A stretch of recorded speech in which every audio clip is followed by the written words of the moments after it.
हमने कई कागज भी सदन के पटल पर रखने का काम किया है। और शिक्षा मंत्री ने कहा कि ऐसे अगर कुछ डॉक्यूमेंट्स हैं आपके पास तो आप दें, हम इसकी जांच कराएंगे और कार्रवाई करेंगे।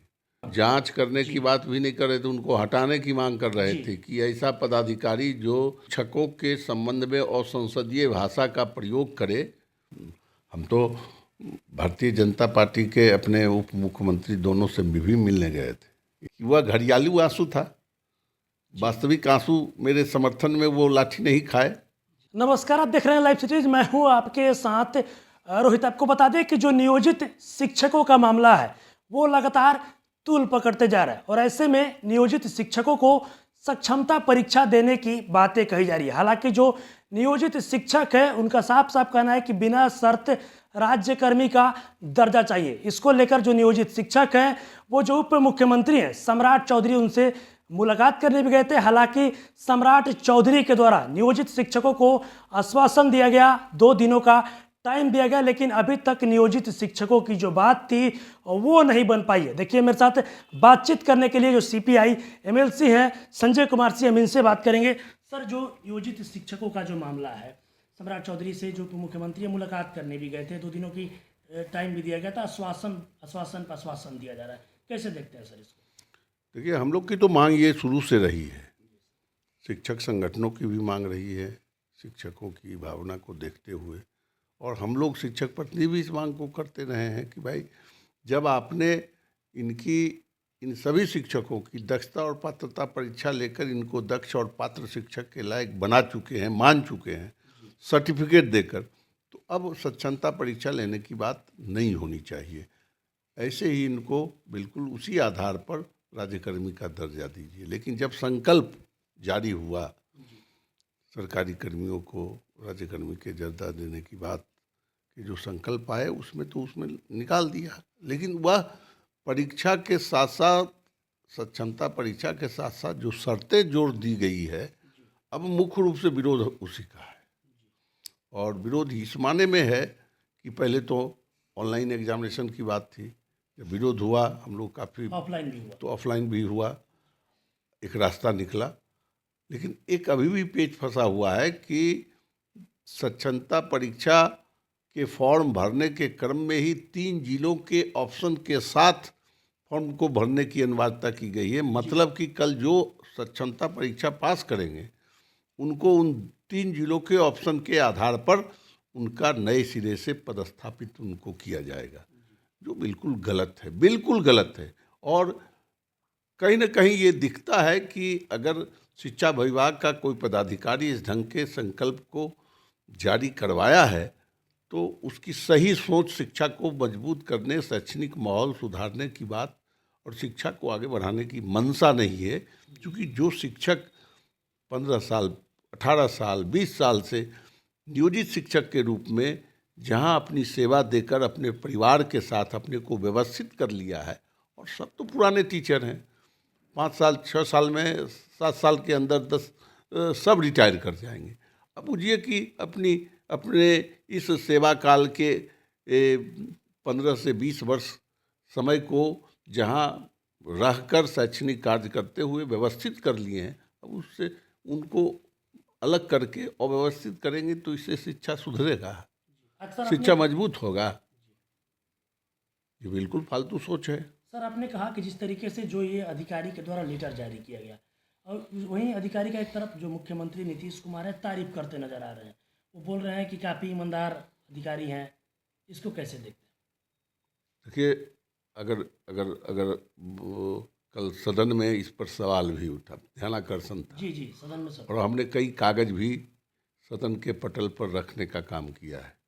और शिक्षा मंत्री ने कहा कि ऐसे अगर कुछ डॉक्यूमेंट्स हैं आपके पास तो आप दें, हम इसकी जांच कराएंगे और कार्रवाई करेंगे। तो सवाल है कि सरकार, नीतीश कुमार जी सब कागज को देख रहे हैं, क्योंकि उनको तो नौकरशाह घेरे हुए हैं, और नौकरशाहों के माध्यम से जो बातें उनके तक पहुंचती है, इन चीज़ों को तो नहीं पहुंचाया जाता है। और यही कारण है कि वस्तु स्थिति से वो अवगत नहीं है। लोग उनको बताता है कि अब शिक्षक समय पर आने लगे, बच्चों की उपस्थिति अधिक बढ़ गई तो संख्यात्मक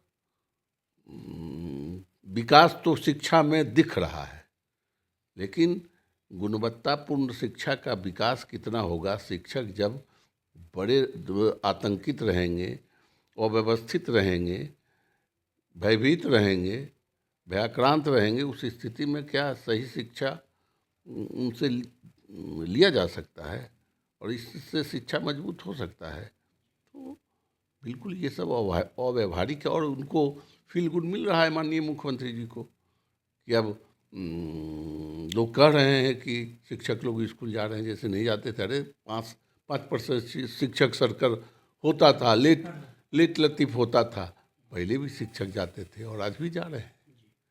बच्चे नहीं आते थे, तो बच्चे भी जा रहे हैं, तो व्यवस्था भी मजबूत हुई है। इसको कोई नकार नहीं रहा है।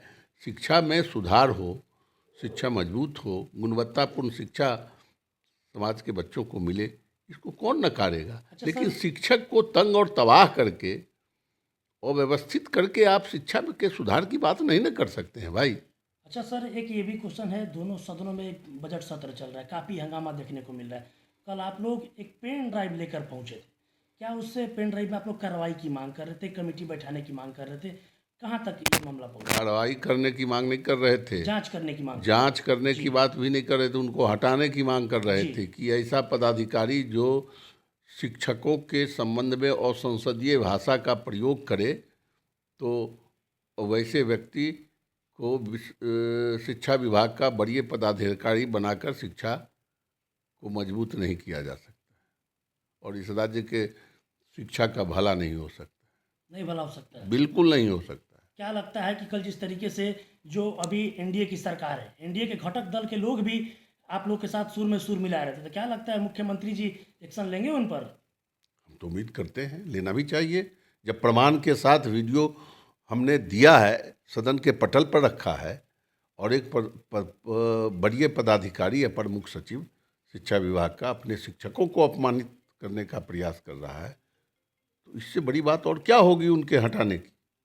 कि शिक्षकों को वो अपमानित करें और संसदीय भाषा का जिस भाषा का, जिस शब्द का प्रयोग किए हैं शिक्षकों के संबंध में, हम बोल नहीं सकते हैं, बोलना नहीं चाह रहे हैं, इसीलिए हम असंसदीय शब्द और भाषा की बात हम कर रहे हैं। इतना गंदा शब्द बोला है, ये एक पदाधिकारी का काम है। तो लगता है कि इस राज्य में लोकतांत्रिक व्यवस्था के तहत यहाँ सरकार नहीं है, यहाँ नौकरशाहों की सरकार है। अच्छा सर, एक मेरा आखिरी क्वेश्चन होगा, आप लोग सीपीआई और माले के जो लोग हैं, हमेशा से जो शिक्षकों की लड़ाई लड़ते आए हैं, और ऐसे में जब आप लोग सरकार में थे, जब महागठबंधन की बिहार में सरकार थी, तो आप लोगों ने ही शिक्षकों के मुद्दा को लेकर मुख्यमंत्री से मुलाकात करने गए थे। तो अब क्या लगता है सर कि जो शिक्षक हैं, जिस तरीके से उनको आश्वासन दिया जा रहा है, तो अब क्या लगता है शिक्षकों की जो समस्या है वो दूर हो जाएगी? परीक्षा की घड़ी है। हम तो भारतीय जनता पार्टी के अपने उप मुख्यमंत्री दोनों से भी मिलने गए थे। इन्हीं शिक्षकों को, इन्हीं सक्षमता परीक्षा के इन शर्तों के साथ जो सक्षमता परीक्षा लेने की बात की जा रही थी, उसको ऑफलाइन करने की बात, 3 जिले के ऑप्शन को हटाने की बात, ये सारी बात को लेकर हम गए थे। और हमने कहा भी था ये आपकी परीक्षा की घड़ी है, चूँकि जब 11 जुलाई को शिक्षक एक बड़ा प्रदर्शन धरना दिया पटना में, तो आप उसके 2 दिन के बाद आपने उसके समर्थन में यहाँ प्रदर्शन करके लाठियाँ भी खाई। लाठियाँ भी खाई। तो अब तो परीक्षा की घड़ी आपकी आ गई है कि वो राजनीतिक समर्थन था कि सही माने में शिक्षकों का समर्थन था। हमने कहा है। उम्मीद है, बिल्कुल उम्मीद है। नहीं तो शिक्षक भी समझेगा ना कि वह घड़ियालू आंसू था, वास्तविक आंसू मेरे समर्थन में वो लाठी नहीं खाए, घड़ियाली आंसू था। अपने राजनीतिक लाभ के लिए वो समर्थन में खड़ा हुए और लाठी खाकर उसका राजनीतिक लाभ लेना चाहे, तो यही समझेंगे ना जी। चलिए, तो अभी आपने देखा मेरे साथ सीपीआई एमएलसी संजय कुमार से थे। आपको बता दें कि जिस तरीके से नियोजित शिक्षकों का जो मामला तुल पकड़ते जा रहा है, इसको लेकर इन्होंने साफ साफ कह दिया है कि नियोजित शिक्षकों के मामले को लेकर जो हम लोग उप मुख्यमंत्री सम्राट चौधरी उनसे मुलाकात करने भी गए थे और इनका यह भी कहना है कि हम लोग उम्मीद करते हैं कि जो नियोजित शिक्षकों का जो मामला चल रहा है तो नियोजित शिक्षकों के साथ इंसाफ होगा। और साथ ही साथ जिस तरीके से जो शिक्षा विभाग के एसीएस है के पाठक, उनको लेकर इन दिनों लगातार बजट सत्र चल रहा है और दोनों सदनों में हंगामा देखने को मिल रहा है। कल जो माननीय लोग थे वो कहीं ना कहीं पेन ड्राइव लेकर सदन में पहुंच गए थे। इसको लेकर भी इन्होंने साफ साफ कहा कि हम लोग जांच की मांग करते हैं। मुख्यमंत्री नीतीश कुमार को देखना होगा कि उस पर क्या कुछ आगे करेंगे वो, और भी क्या कुछ कहना था इनका वो अपने इस वीडियो में देखा। बस इसी तरह की तमाम खबरों के साथ आप मेरे साथ जुड़े रहे। तब तक के लिए धन्यवाद।